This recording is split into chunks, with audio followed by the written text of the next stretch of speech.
सरफराज रच गए वो इतिहास जो सचिन, कोहली, धोनी ना कर सके। भारतीय बल्लेबाज सरफराज खान ने राजकोट के मैदान पर अपने टेस्ट डेब्यू पर शानदार प्रदर्शन किया। सरफराज खान ने पहली पारी में 72 शानदार रन बनाए, पर वो बदकिस्मती से रनआउट हो गए। फिर दूसरी पारी में भी सरफराज खान ने यादगार प्रदर्शन करते हुए नाबाद 68 रनों की पारी खेली। सरफराज ऐसे चौथे भारतीय बल्लेबाज हैं जिन्हें डेब्यू टेस्ट मैच के दौरान दोनों ही पारियों में 50+ स्कोर किए। सरफराज से पहले दिलावर हुसैन, सुनील गावस्कर और श्रेयस अय्यर ही ऐसा कर पाए थे। सरफराज खान के डेब्यू के दौरान उनकी पत्नी रोमाना जहूर और उनके पिता नौशाद खान भी पहुंचे थे, जो उनके डेब्यू को देख भावुक हो गई थीं।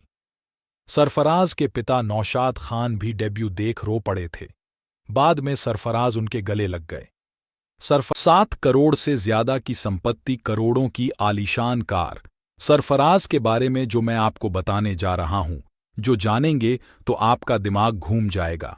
जी हां, सरफराज के बारे में बहुत सारी ऐसी बातें निकलकर सामने आ रही है जो लोगों को नहीं पता है।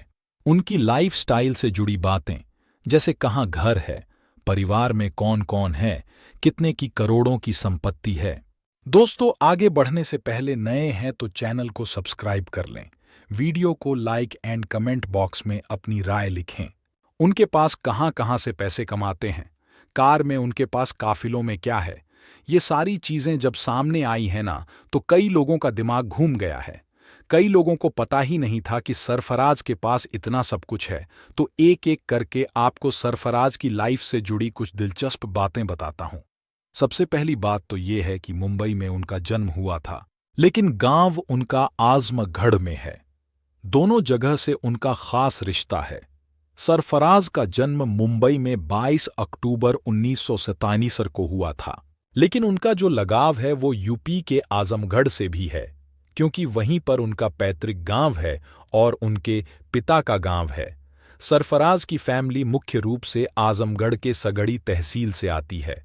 उन्हें आज भी जब भी समय मिलता है तो सरफराज वहां जरूर जाते हैं। और जब आजमगढ़ आया था तो उस दौरान तो लॉकडाउन के दौरान पूरी फैमिली आजमगढ़ में ही थी। अब आपको जरा सरफराज के परिवार के बारे में भी थोड़ा बता देते हैं। उनके पिता के बारे में, उनके भाइयों के बारे में। सरफराज के पिता और कोच नौशाद खान क्रिकेट की ट्रेनिंग देते थे। वो खुद भी एक क्रिकेट रहे हैं। उनका सपना भारत के लिए क्रिकेट बनने का था, लेकिन वो अपना सपना पूरा नहीं कर पाए।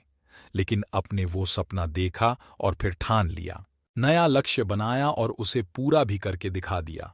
सरफराज के पिता एक अकादमी भी चलाते हैं जहां वो बच्चों को प्रशिक्षण देते हैं, और सरफराज की मां तबस्सुम एक हाउस वाइफ हैं। इसके अलावा सरफराज के परिवार में उनके 2 भाई भी हैं, मुशीर खान और मोइन खान। वो भी दोनों क्रिकेट खेलते हैं। और इसके अलावा सरफराज की एक वाइफ हैं जिनसे अगस्त 2023 में ही, यानी कि हाल ही में, सरफराज की शादी हुई थी। उनका नाम है रोमाना। अब जब रोमाना का जिक्र हुआ है तो उनके बारे में भी आपको बता देते हैं कि कैसे सरफराज और रोमाना की मुलाकात हुई। दरअसल जो रिपोर्ट्स हैं वो ये दावा करती हैं कि रोमाना है तो कश्मीर की रहने वाली, और सरफराज का ससुराल भी कश्मीर में ही है। कश्मीर में ही उनकी शादी भी हुई थी। कश्मीर की रोमाना से सरफराज खान को पहली नज़र में हुआ था प्यार। जाने लव स्टोरी। सरफराज और रोमाना जहूर ने 2023 में शादी की थी। रोमाना जहूर कश्मीर की रहने वाली हैं और वह दिखने में काफ़ी खूबसूरत हैं। सरफराज को रोमाना जहूर की पहली मुलाकात दिल्ली में हुई थी। इसके बाद सरफराज खान के परिवार के लोग रोमाना के घर शादी का रिश्ता लेकर पहुंचे थे। दिल्ली में रोमाना जिस कॉलेज में पढ़ती थीं, वहां पर सरफराज की बहन भी पढ़ती थी। बहन की वजह से दोनों की मुलाकात हुई थी। जब दोनों को एक दूसरे से प्यार हो गया तो सरफराज ने इस बारे में अपनी बहन को बताया, और फिर उसके बाद दोनों की शादी हुई। लेकिन दोनों की मोहब्बत दिल्ली में परवान चढ़ी थी। दिल्ली में एक कॉलेज में पढ़ती थी, तब वहां पर किसी तरीके से सरफराज पहुंचे थे। उनके शायद कोई भाई वहां पर थे या बड़ी बहन थी, वहां पर वो गए थे। वहीं पर उनकी पहली बार मुलाकात हुई थी। उन्होंने एक दूसरे को देखा, प्यार हो गया। धीमे धीमे बातें शुरू हुईं, फिर चीजें और आगे बढ़ीं। परिवारों में बातचीत हुई और फिर दोनों, क्योंकि एक ही धर्म के थे, तो बहुत आराम से दोनों का निकाह हो गया और कश्मीर में शादी हुई थी, जिसके बाद बहुत खुश भी थे। सरफराज खान उनकी शादी की तस्वीरों ने खूब कोहराम मचाया था। सोशल मीडिया पर सनसनी मचा दी थी। से लेकर कई सारे स्टार क्रिकेटर्स ने उनके पोस्ट पर कमेंट भी की थे, उनको बधाई भी दी थी। और सरफराज ने कहा था कि भाई, ऊपर वाले ने मेरे लिए इतना अच्छा सोच रखा था, मुझे पता ही नहीं था। कश्मीर यानी जन्नत जिसे कहा जाता है, वहां मेरी शादी हुई थी, बहुत खूबसूरत है। सरफराज के पत्नी और उनकी खूबसूरती के चर्चे भी अभी हाल ही में तब ज्यादा बढ़ गए थे जब सरफराज को टेस्ट की कैंप में नहीं, यानी कि उनका डेब्यूट हुआ। उसी वक्त उनकी पत्नी भी ग्राउंड पर आई थी, पिता भी ग्राउंड पर आए थे। पत्नी ने बुर्का पहन रखा था, लेकिन तब भी वो इतनी खूबसूरत लग रही थी कि सोशल मीडिया पर उनकी तस्वीरें वायरल हो गईं और फिर कई टीवी पर बकायदा रिपोर्ट्स भी चलाई गई कि कई सारे बड़ी बड़ी फिल्मी सेलिब्रिटीज से, फिल्मी एक्ट्रेस से अच्छी हैं सरफराज की पत्नी।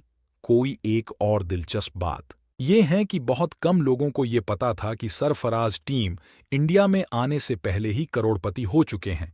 जी हां, सरफराज के पास लगभग 7 करोड़ से भी ज्यादा की संपत्ति है और एक आलीशान कार भी है।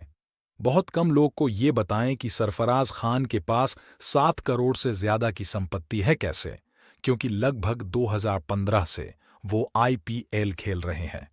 2015 से लेकर 2023 तक कि उन्होंने आईपीएल से ही लगभग 6 लाख की सैलरी है वो उठाई है। इसके अलावा डोमेस्टिक क्रिकेट लगातार खेल रहे हैं तो वहां से भी लाखों की कमाई होती है। और साथ ही साथ आईपीएल में जब वो खेलते हैं, कभी 50 लाख, कभी 25 लाख भी होते हैं, तो उन सब के जरिए उन्होंने लगभग 7 करोड़ से ज्यादा की संपत्ति हासिल कर ली है। वही अगर उनकी कार की बात की जाए, कार कलेक्शन में बहुत ज्यादा तो कुछ नहीं है। एक ऑडी कार है जिसकी कीमत कोई 70 फिर 80 लाख बताता है, कोई एक और बताता है, लेकिन महंगी कार है। ऑडी कार है तो वही पता ही है कि लग्जरी कार है। प्यारे दोस्तों, अगर आप लोगों को हमारी ये वीडियो पसंद आई हो और इस वीडियो से कुछ इल्म हासिल हुआ हो तो नीचे दिए गए लाइक एंड सब्सक्राइब बटन को दबा के बराए मेहरबानी इस वीडियो को शेयर जरूर कर दें। शुक्रिया।